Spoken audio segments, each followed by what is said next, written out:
How's it going, everyone? Welcome back to another video here on the Nat Automotive YouTube channel, and in today's video I'm continuing on the Corvette revitalization project.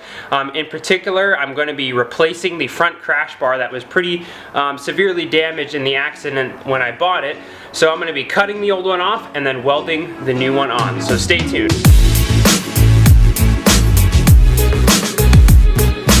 So thank you all so much for joining me in this video today. If you guys are new to the channel and you're just checking out this video for the first time, I definitely encourage you to go check out a lot of the other videos I have on my channel, either related to this Corvette project or my go-kart project here. Lots of really cool automotive related content on my channel that I like to upload. And a lot more videos coming in the future related to all my projects. So definitely check that out if you're a first-time viewer. If you guys are returning viewers, thank you so much for your continued support. I really appreciate it. If you guys don't already, definitely check me out on Instagram, because you'll get a lot of behind the scenes content that you might not see here on YouTube, as well as some other cool things like my automotive photography that I do as a hobby and stuff like that. Okay, so just in case you guys forgot what the front end of this Corvette looked like, or if you're a new viewer to the channel, this is the front end where most of the damage happened on my Corvette that I bought from the auction. You can see the main impact point of the accident was right about here, right where my fist is.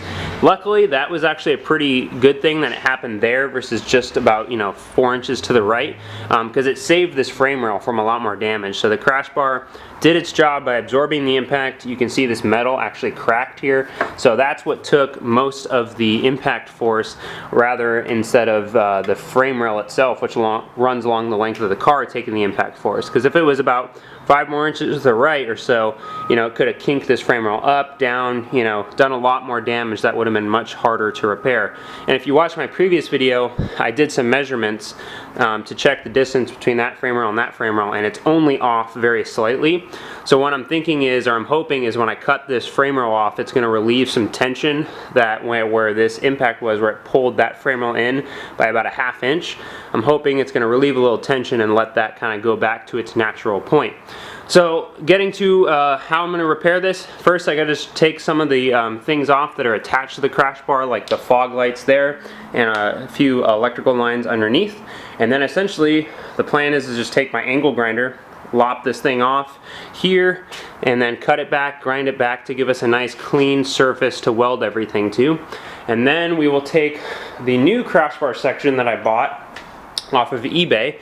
So I got this off eBay for about 120 bucks from a different wrecked Corvette. Probably that one got wrecked in the back or the side, but this one is nice and straight, so we don't got to worry about damage. And you can see they cut the frame rails off right about there. But for this, we're just going to use the crash bar, so we're going to cut this guy here and then basically just weld this one right back onto the car where the other damaged one is, and hopefully we'll be good to go.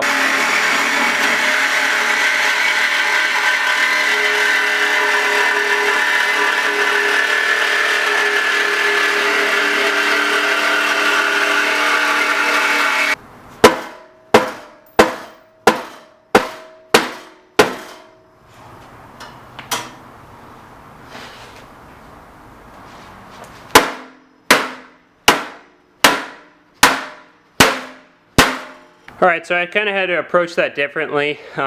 You guys might have known from the get-go when I said I was going to use an angle grinder, but it was clearly a lot easier to use a reciprocating saw to just make an initial cut to get this thing off, because some of the angles are weird. So I'm going to do the same here, and then I had to beat on this thing quite a bit to get it to break free. But then I'll do the same over here with the reciprocating saw.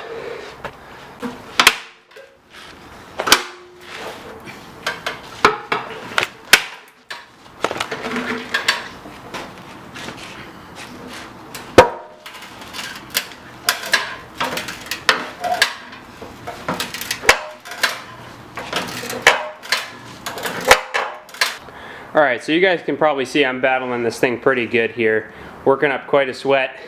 And you might ask, like, why you don't keep working with the reciprocating saw. Well, 2 reasons. One, that blade's really old and really dull.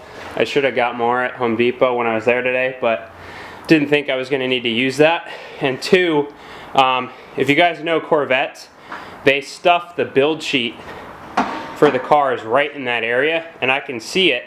And when I was using the angle grinder in the very beginning, I could smell it was burning something with the sparks.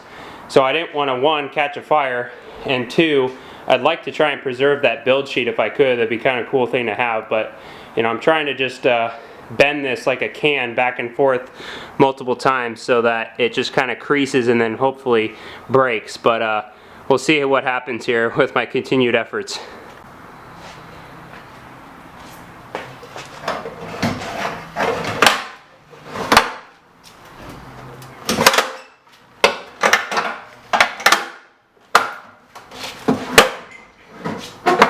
Almost there. Scratching up the frame rail quite a bit, but oh well.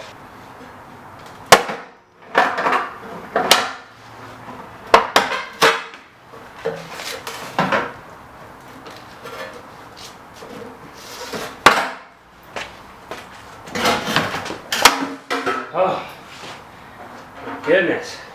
So you can see here, this is the paper I was talking about. That's part of the build sheet. I can actually, oh, that's pretty sharp. I don't know if I'm going to be able to get this out. I mean, it's already pretty. Maybe I'll try and push it through the other side and just get it out that way. And there's some more here. There's like this blue paper in here. I don't know if like I don't know if a rat was building its nest in here at some point, or if they put that in here. But you can see this is like that little, the edges of old school like fax paper. You know, that's what they put the build sheets on. So I'm going to try and get this out, but there's definitely some sort of critter living in here because I can see hair and stuff like that in this. So with a little poking and prodding, I finally got it out. So this is the original build sheet to this car here when it was made in Kentucky in 2000. It's a 2001, but I think it was built in 2000.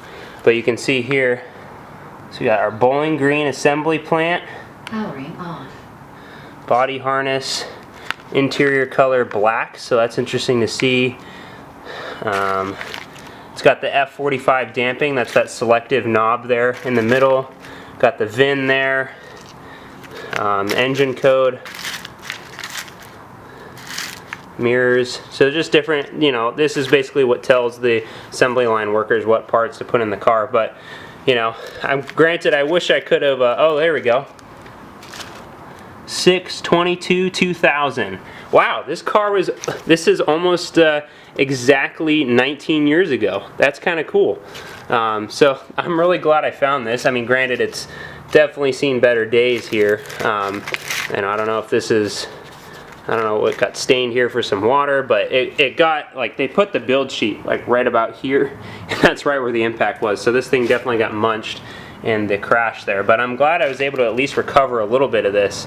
And I'm definitely going to try and like laminate this. I mean, it's kind of like, you know, some people might think it's dumb, but I think it's kind of cool. It's like a piece of the car, you know, history to the car here. So it was built June 22nd, 2000, and this was printed at 4:40. I'm guessing PM, unless they work 24-hour shifts. But so that's pretty cool. I'm glad I was able to find this. And it's an awesome little piece of history for the car. Another thing here, you can see trans right there. It would say M for manual because it's got the 6-speed in it. And then these are all the barcodes that they scan the different parts in when they're building the car. So I think I'm going to, I think there might be a little bit more remaining in this section, so I might try and pull that out and see if I can connect the pieces here. But then after that, that was kind of a battle trying to get this thing off here. I'm like, I broke out a serious sweat. So now what I'm going to do, now that I know that, you know, this is what I was worried about catching fire in there and some of this other stuff. Now that I know that's out, you know, I can go at this with the angle grinder with a little bit more confidence, and we'll try and cut these two remaining outside pieces off, prep this front surface here, and then start, you know, we'll weld on the other new crash bar. Man, I tell you guys, this car has been fighting me every step of the way here. I've got most of this side done. I need to get this piece off here by doing some fine cuts along here and around the bottom, and then just kind of break that off. Because this is actually the back of the crash bar, or the impact bar. But this one here has been a little bit more difficult because we're dealing with some mangled metal, and it also doesn't help that I twisted it a lot myself when trying to get the whole piece off. But I was able to pull this other stuff out here. You can see there's definitely some sort of critter living in there at some point. So you can see there's like some, I don't know, these almost look like shop rag pieces, and then hair. So definitely some kind of mouse was making its home in the impact bar of the Corvette. Trying to separate this as much as I can here. This is the bottom of the build sheet. That part's just total loss there.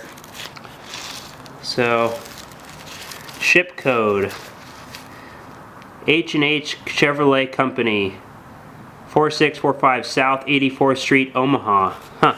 So this car was delivered to Omaha first. So, man, I wish the bottom of the build sheet was more intact, but oh well. I wanted to get this stuff out because I was really worried. This is like perfect tinder material for starting a fire. So I really wanted to get that out before I started going ham with the angle grinder. So, I mean, I was able to salvage the bottom of the build sheet, it looks like, but this part here is just, yeah, it's kind of gross. So, let me tossing that out. Definitely gonna be washing my hands after this, but at least I got this part. Alrighty guys, so I got most of both pieces off on both sides of the frame rails here. You can see I got a little bit of extra down there on that guy. But now I think the game of plan, or the plan of attack here I should say, is I'm going to lay some blue painter's tape down along the tops of the frame rails here and along the edges, and I'm going to try my best to just cut as straight of a line down the length of the pieces there where they connect to, so that we can get these front like plates off, because I'm pretty sure that's not part of the frame, and that'll help us get a consistent connection, because the thing we want to make sure is that, you know, when we mount this new one, it's not crooked like this or like this, you know, like that, like that. We want to make all our checks in place. So I'm going to try and get to that next. Alright everyone, so I got one piece completely cut off here. Mostly done. I just need to do some deburring here and sand it before we do the welding. But if you look down the length here, you can see it's kind of interesting looking. It's like a big hallway, but that big rod sticking up down the length there, that's actually where the subframe mounts to, the front subframe, which I just kind of thought was interesting. So yeah, it's definitely a process here, and it's a lot of effort to try and get all this stuff off. Definitely making a mess down here, but that's all part of the game. But it's kind of interesting. I'm really cool. It's a lot of fun diving into this project and getting things done.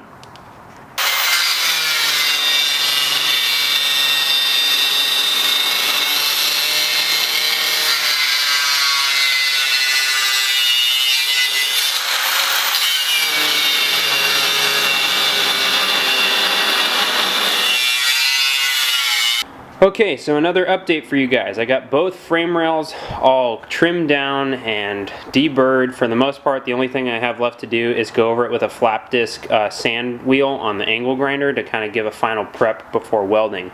But over the past hour, I've been really meticulously working to make sure that the cuts that I made with the angle grinder were perfectly vertical up and down, or at least as best as I possibly could get them, and also the length of the frame rails, so basically how much I cut off each frame rail, which it was kind of a little bit difficult because, you know, the impact bar was welded on to the end of these, and then they sand down the weld, or grind down the weld, so it's really hard to see where this frame rail stops and the crash bar begins. At least, you know, what I was experiencing. So I was meticulously working for the past hour to make sure that the length of these matched up perfectly. So I was using a combination of measurement with these giant calipers that I have here, these levels, and then I was using this piece of wood and then this long piece of wood to, you know, check the length of the frame rails to see if it looked you know, crooked at all or anything, and just using as much measurement and levels as I can to make sure this is as spot on as I can be. Now granted, this is not going to be as perfect as if you're going to a body shop and they have, or a frame shop and they have a laser system, but I think this is a pretty dang good job, and the frame rails to begin with weren't really in that bad of shape. It was just the impact bar, but it was just the fact of me having to cut this off and then, you know, make sure that the material that I removed from these matches, and that's where any discrepancies would come from. But I think I did a pretty dang good job at making sure the lengths were spot on. as well as the cuts were vertical up and down, so that when we weld that new crash bar on, it's going to be as best as it possibly can be. So my next step, I'm going to do a flap disc on the angle grinder to clean up the final bits here, and then we'll get to cutting the frame rail stubs that were cut off on that other Corvette to give us just that impact bar, which is the part we need just to weld on there. We'll whip out the welder, and then we will call it a day. So one last thing I wanted to do before I started lopping this thing up here, since this is a perfectly good crash bar from the factory, is I want to take a few measurements to make sure that when I cut these frame rail pieces off, these little stubs here, that when we put it back on, the left to right spacing is good. So basically what I did was, if you guys don't have one of these big calipers, this is a Pitbull one, I highly recommend getting one of these. It's so useful for all sorts of projects. So I took those and measured the distance from the end of the crash bar here to the first frame rail, and the same on that side, and they both came out to just about 4.1 centimeters. And then for another measure, I got from the inside of the frame rail here to this mounting hole for the front bumper is about 11.8 centimeters on both sides. So I'm going to use those measurements once I cut this guy off and we start mocking it up to weld it on to the, to the Corvette. Okay, so I've been using this bar here to get me my straight edge across here, so I get a nice straight section across the whole piece. And then I draw a line with that, and then I'm offsetting the line by about 0.2 centimeters, marking it with a pencil, and then I'm laying down this blue tape here so it gives me a nice guide while using the cutting wheel.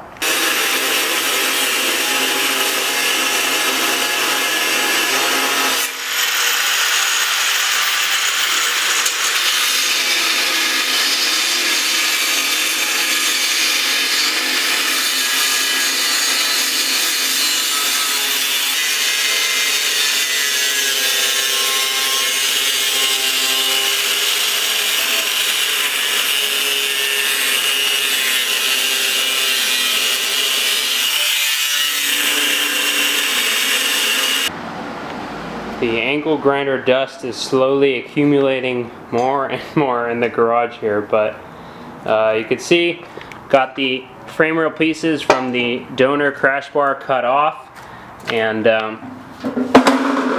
got that all ground down as much as I could and prepped here.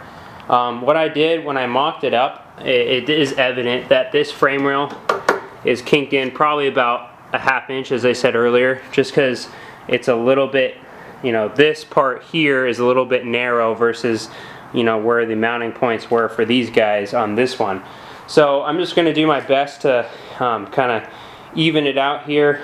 Like I said, in the long run, the frame rails are going to get cut shorter for the go-kart part of this build, probably back to here. So I imagine the frame rail is probably just tweaked in just towards the front here because it punched right here, so just wanted to tweak that front end piece right there. So I'm not too worried about it, it's so close. I'm going to have to figure out a way here how to hold this guy up so I can get the welds done, or at least tack it on there to mock it up, and then we'll get the final fixture and call it a day here. Okay, so after one failed attempt of getting this thing mocked up, and it fell right on my toe. It hurt so bad. Now I just use a system of a toolbox, a piece of the old frame rail, and a piece of cardboard to shim it up and get it as close as I can. So you can kind of see here what I'm talking about as far as how it's off just a little bit. You can kind of see where the old welds are, and then over here, oh, it's just off by a little bit. So it literally looks, now it's adjusted about 1/4 inch on this side, 1/4 inch on that side, and I think that will do just fine for the most part as far as getting the bumper to mount up and everything to line up correctly. So now I'm just going to make sure it stays in place. Another thing too, I'm going to disconnect the battery on the car, so when I ground the car with the welding gun or with the welder, nothing weird happens. I don't think it would anyways, but I'm just being extra cautious. So I'm going to go ahead and get the top tacked up. So that's my plan, is I'm going to tack the top and then from there, at least on one side, and then we'll get in our front to back level this way, and then our side to side level this way, and make sure this thing is all good before we throw some more solid welds on it.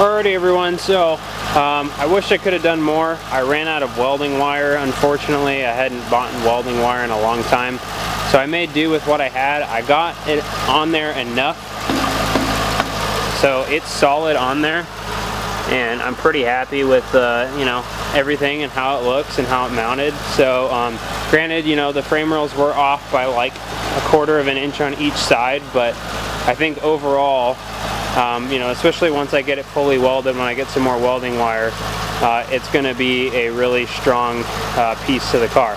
Granted, like I've been saying, this is going to all get cut off down the road, but this is just for the time being to get this thing registered to drive on the street.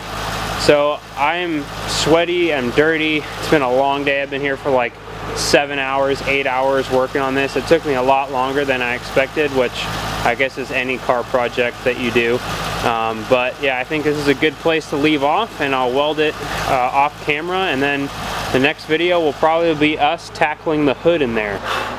Man, today was a long day. Like I said, I've been at this for like 8 or 9 hours. I am so tired. I am really dirty, as you can probably see from my face. I'm all sweaty and I'm really hungry. I just want to take a shower and eat some food and go to bed. But thank you guys so much for watching. I hope you guys enjoyed this video of me wrestling the old crash bar and getting the new one on, and you know, I'd say probably 50% welded on there.